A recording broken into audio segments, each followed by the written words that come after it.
Kita ke informasi selanjutnya, pemirsa. Pengadilan Negeri Depok kelas 1A nampak berbeda dari biasanya seusai operasi tangkap tangan yang menjerat salah seorang hakim PN Depok. Suasana gedung PN Depok pun terpantau sepi berbeda dari biasanya. Sebelumnya KPK dikabarkan melakukan OTT di Depok dengan barang bukti uang tunai mencapai ratusan juta rupiah. Belum ada pernyataan resmi dari PN Depok mengenai OTT ini, namun operasi tangkap tangan yang digelar KPK ini dikabarkan menjaring salah satu penegak hukum, yakni Hakim Pengadilan Negeri Depok. Usai kabar penangkapan tersebut, Pengadilan Negeri Depok tampak sepi, tidak ada aktivitas. Humas Pengadilan Negeri Depok juga belum memberikan konfirmasi.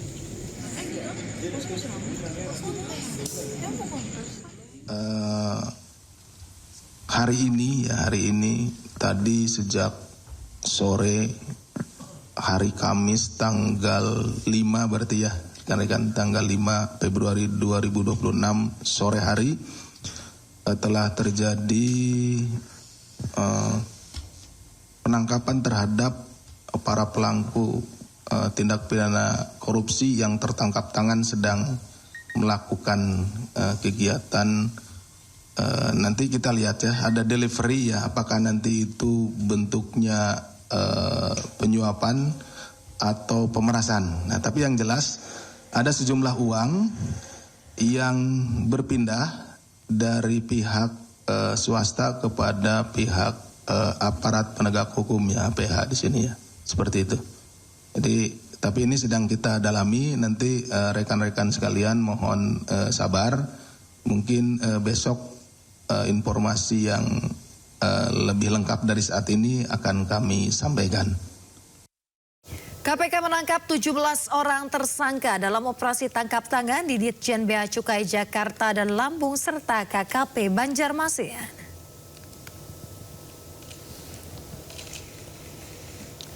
Pemirsa, sejumlah orang yang terjaring OTT keluar dari Gedung Merah Putih Jakarta pada Jumat dini hari. Para tersangka yang terjaring OTT KPK bungkam saat digiring petugas dari dalam gedung ke mobil tahanan. Adapun sebelumnya ke-17 orang tersangka ditangkap di beberapa tempat yang berbeda, yaitu di Banjarmasin, Jakarta, dan Lampung. Dalam OTT yang digelar di Jakarta dan juga Lampung, KPK pun menangkap mantan pejabat eselon 2 Bea Cukai. Sementara itu di Banjarmasin, KPK menangkap 3 orang terdiri dari 2 ASN dan 1 pihak swasta. Salah satu ASN yang diamankan adalah Kepala KPP Madya Banjarmasin. Dari sejumlah tersangka, KPK juga menyita barang bukti uang tunai dan emas seberat 3 kg.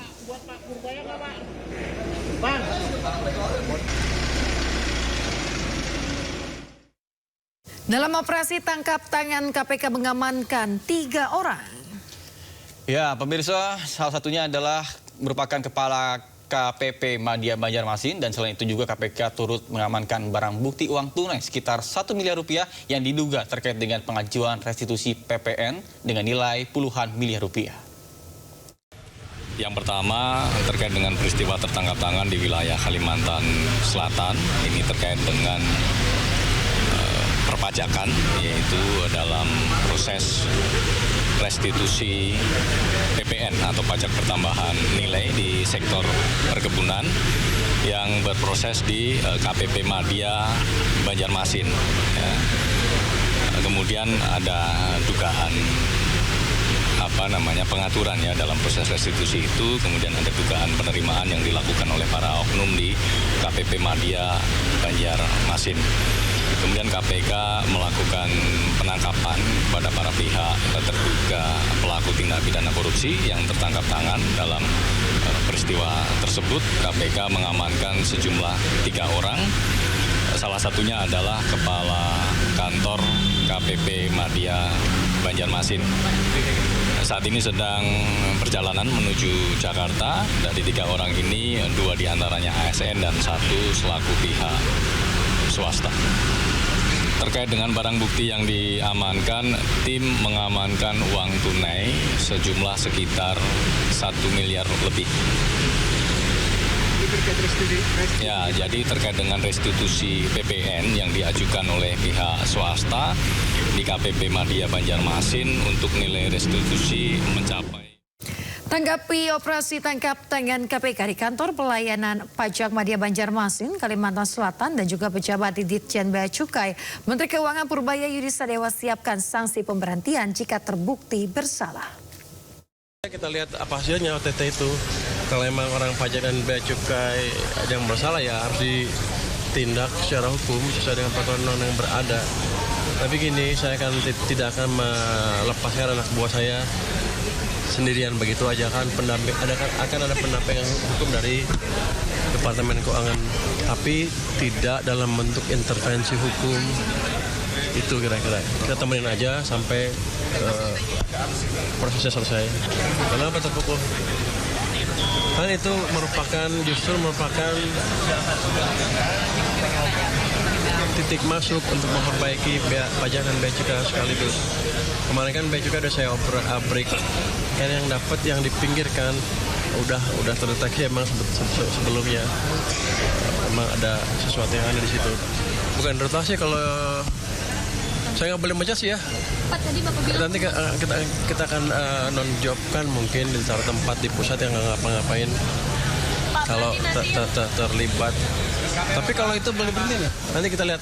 Kayaknya sih kalau terbukti. Pemirsa, Menteri Keuangan Purbaya Yudi Sadewa menyidak salah satu perusahaan baja asal Cina. Perusahaan itu kedapatan mengemplang pajak dengan cara tidak menyetorkan pajak pertambahan atau nilai PPN. Setibanya di salah satu perusahaan industri baja di Kabupaten Tangerang, Banten, Menteri Keuangan Purbaya bersama dengan Dirjen Pajak Bimo Wijayanto langsung mengecek area pabrik baja yang ditenggarai menggemplang pajak. Menurut Purbaya, perbuatan tersebut menimbulkan kerugian terhadap pendapatan negara. Kemudian dalam sidak kali ini Purbaya sempat berdiskusi dengan pegawai administrasi perusahaan tersebut. Kemudian adapun para pemilik perusahaan sedang tidak berada di lokasi.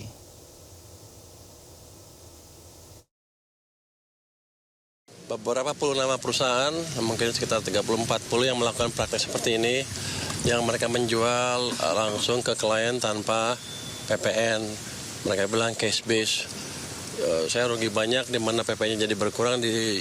Yang kedua adalah income perusahaan itu juga kan ditekan ke bawah, jadi dari income tax juga saya rugi. Kita ingin perbaiki itu supaya ke depan nggak ada lagi praktek seperti ini, supaya ada persaingan yang fair di pasar. Kalau perusahaan melakukan ini kan harganya lebih murah dibanding perusahaan yang betul-betul menjalankan usahanya sesuai dengan peraturan. Itu nggak fair, seolah kita menghukum orang yang baik. Jadi ini salah satu tindakan yang memberikan sinyal ke para pemain itu, jangan melakukan hal seperti ini lagi. Mereka klaim zaman kemarin katanya pejabat Indonesia bisa disogok supaya mereka bisa lancar menjalankan bisnisnya. Sekarang saya buktikan kita tidak bisa disogok. Kalau main-main ya kita hajar terus. Tapi tadi kalau pegawai-pegawai sih baik-baik, katanya ingin memperbaiki bersama. Saya pikir itulah yang terbaik, semuanya memperbaiki praktek bisnis bersama-sama ke depan.